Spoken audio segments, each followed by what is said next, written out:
Eu lembro quando eu recebi o e-mail da National Geographic falando que eles estavam abrindo para novas expedições, para exploradores independentes, e fiquei muito animado. Logo de cara, sempre fui muito confiante. E eu fiz a inscrição no nosso projeto, no Brazilian Marine Parks, que era muito focado nos parques marinhos do Brasil. E eu fui muito feliz com a equipe que eu fui encontrando ao longo do caminho, todos os profissionais que trabalharam com a gente, e logo em poucas semanas a gente estava liderando.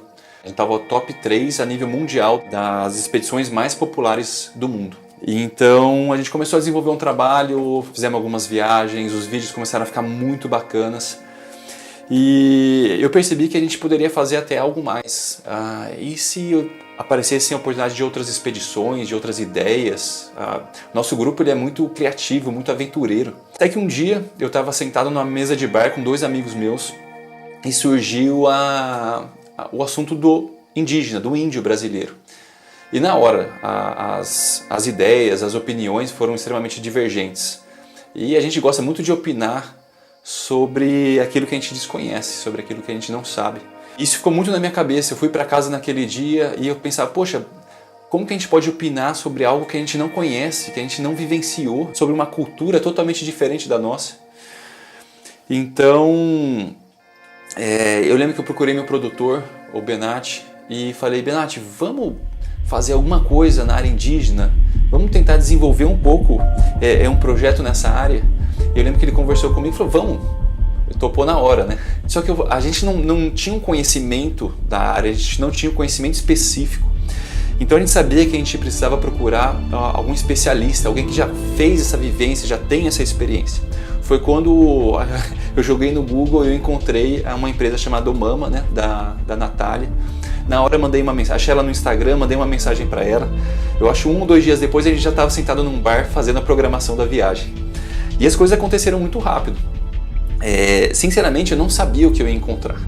Então era uma aventura que, por mais que fosse programada, muita coisa podia dar errado, porque a viagem era muito longa. A gente teria uma viagem de avião até Goiânia, depois a gente teria uma viagem de 12 horas até a cidade de Canarana, uma viagem de ônibus, e depois a gente pegaria um carro 4x4 por mais algumas horas, e depois um barco até a aldeia. A gente estava com o tempo extremamente contado para chegar na aldeia, então isso me preocupava muito. Eu fiquei dias sem conseguir dormir, muito ansioso por essa aventura. E é muito bacana, o nosso grupo ele é fantástico, ele é um grupo muito animado, muito confiante, muito positivo.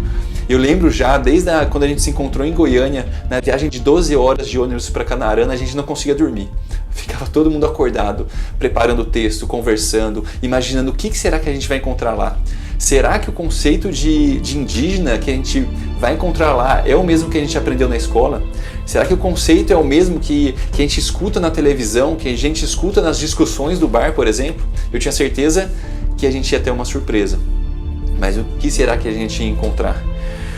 A princípio, essa viagem, o objetivo dela era produzir conteúdo, produzir material, mostrar sobre a cultura, sobre o dia a dia do povo indígena.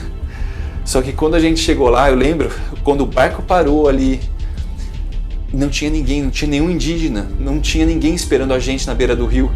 E foi extremamente emocionante isso, porque quando a gente chegou lá, a gente deu de cara com a cultura deles, com a dança, uma coisa extremamente tradicional. E assim que a dança terminou, eles vieram todos na nossa direção se apresentar, nos cumprimentaram.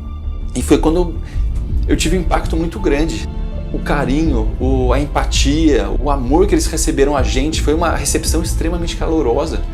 A noção de família que eles mostraram pra gente ao longo desses dias de vivência mudou muitos dos meus conceitos pessoais. Eu costumo falar que eu fui pra aldeia, mas eu nunca consegui voltar, essa vivência que nós tivemos lá deu uma oportunidade não só de mudar alguns conceitos, mas a gente conseguiu observar também que eles estão enfrentando algumas dificuldades, eles estão enfrentando alguns problemas.